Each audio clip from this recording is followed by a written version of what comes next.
What's up everyone? Welcome to another video here on the P1 Dogs YouTube channel. Today I'm gonna take you on a lap around Daytona International Speedway for the upcoming 24-hour special event. 7 days from it now, so it's coming up quickly. Yeah, nothing more to say, let's get right into it. So, starting off here the video on the main straight, I'm just gonna say already now that if you wanna have a look at the full onboard lap, I'm gonna have it at the end segment of the video if you just want to skip to that. But other than that, let's get on into the lap guide. I've done a 32.6 here on the full fuel setup. Just some pretty cool temps. But yeah, coming into turn 1 then. What you want to look for here is either this green lantern, or lamp, whatever, or this white line. That's gonna be your braking reference.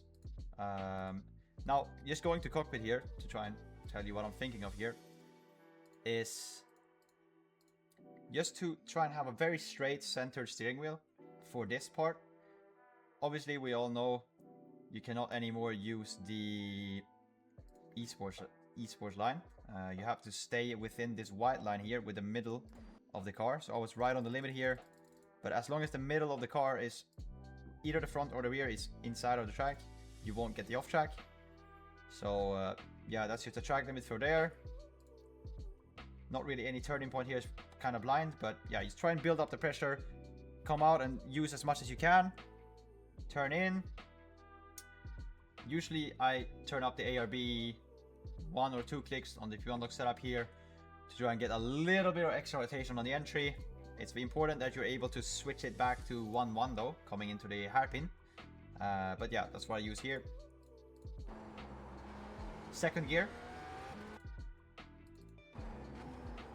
pretty late downshift to be stable on the entry, and then once you feel the rear end gripping up, you can shift down, get on throttle, and then coming out here on the exit, you know, you obviously want to hug the inside here, but important to really let it, like in the initial acceleration phase here, when you're still throttle controlling, you want to try and really let it go out wide. Because the more speed you gain after that part, the easier it will get or become to get through these 2 corners anyway. So if you go really wide out here, it's fine really. Because you're gonna gain time here and then you won't lose it here anyway. So coming into turn 3, another really difficult corner. Personally, I don't use a braking reference here. I just build the pressure up and just chill with it. Just be chill with the trail braking. You can use this 100 mark though. The thing is, personally, if I focus too much on this 100 mark right here, I'm gonna be looking at that instead of the apex, so I will miss the apex, but that's just for me, personal reference. You can also try and use this pit exit white line, I guess, to build up the pressure. That's sort of right exactly where you build it up, around 80%.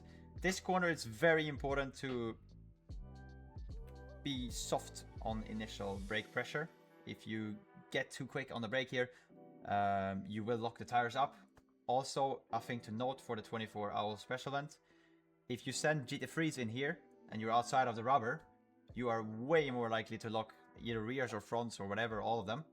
So just keep that in mind. You're gonna have to brake either a bit softer and build it up even more, or just a bit earlier for the special event if you're sending someone. Same thing goes for if you're fighting. Well, coming into the corner then, very important you don't roll at all here. You can see I'm holding the brake all the way in and then quickly up to around 50-60% throttle.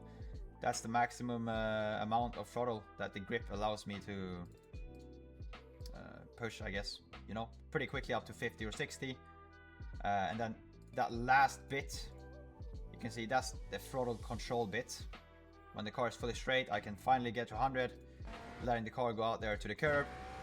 Corner's done and dusted. Flat through the kink, turn 6, turn 7. Braking point here, again, I'm not really using a braking point here. I'm rather just focusing on the area. So going into cockpit here. This area of the black mark here and the end of white line, this whole area is where I'm like trying to build up pressure in. I'm not having a very specific brake point here. You know, just in this area, sort of, this rectangular area, I am trying to start the pressure or build up pressure pretty hard here. And another thing to note for a corner like this is don't spam downshifts, because you're more likely to have a lockup. So be a bit more calm, really follow the braking along in first gear, just like in the corner before I forgot to mention. But yeah, first gear.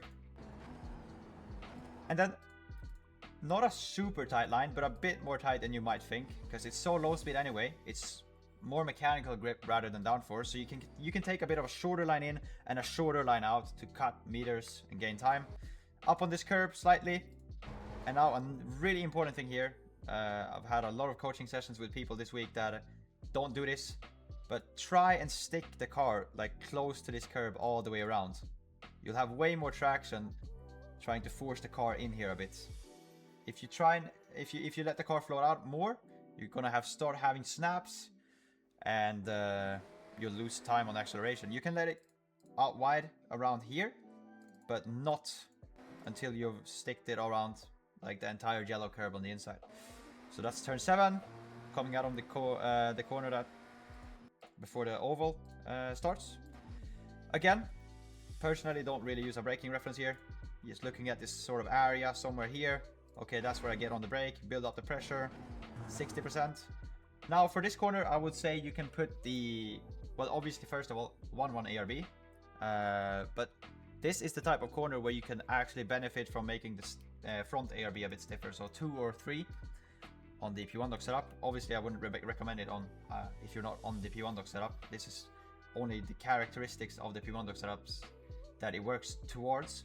So 2 or 3 ARB.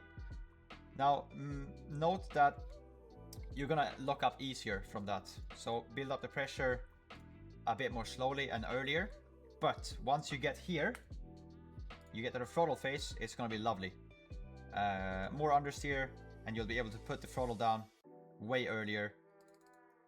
And then the line itself, sort of the reference, don't go more than the curb. When you reach the curb, that's enough. Keep it all the way out. Really let the rear end float out and carry the speed. And yeah, that's probably one of the most difficult corners on the track, or the second most difficult corner. So you have that done and dusted now. Coming into the bus stop. Now this is probably the first corner on the track where I actually use a braking reference. It's really high speed, so it's very important to try and use a braking reference for it to really nail it every lap consistently, especially for a quali lap as well. You want to look at the green lamp again. Start building up pressure right before it. Around 60%, 60 or 70%. Pretty quick trail off, but it's important you stay on the brakes as you go over this first part of the curb. You're just gonna go to shades cam here quickly. Now you want to nudge this first yellow curb in the Porsche. Like, it all depends on what car you're in really, but the BMW, this applies to all cars. What you can do, some you might be able to take a little more, but this applies to all cars. Nudge the yellow curb, get a really wide entry for the next right-hander, because the first one here is what sets up the entire bus stop.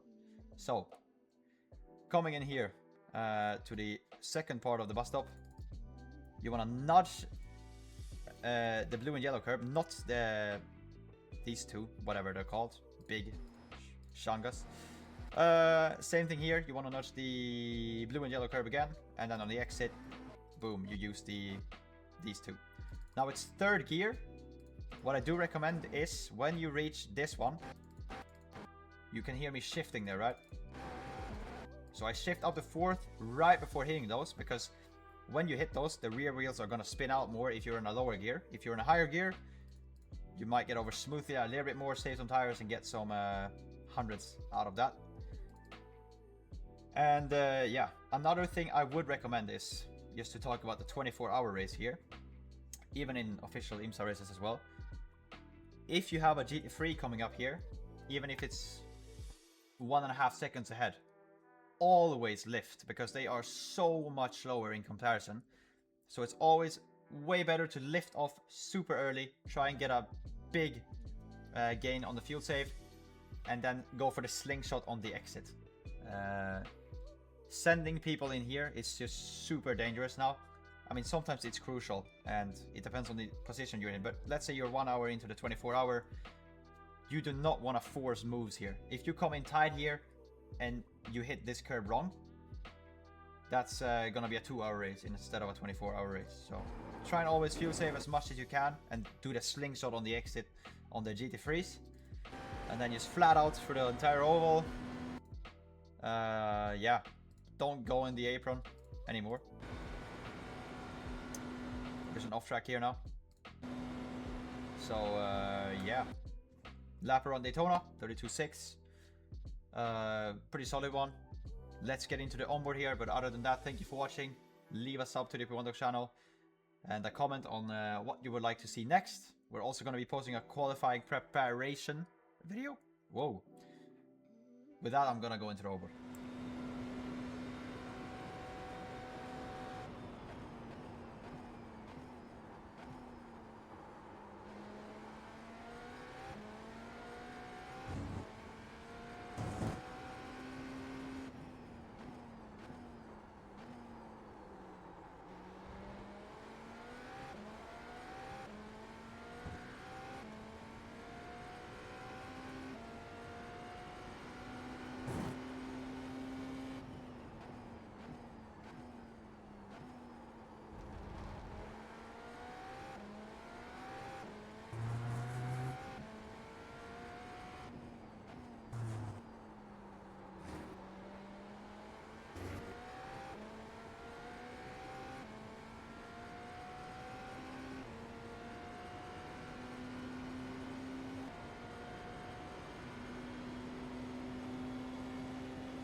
New fast flat for you.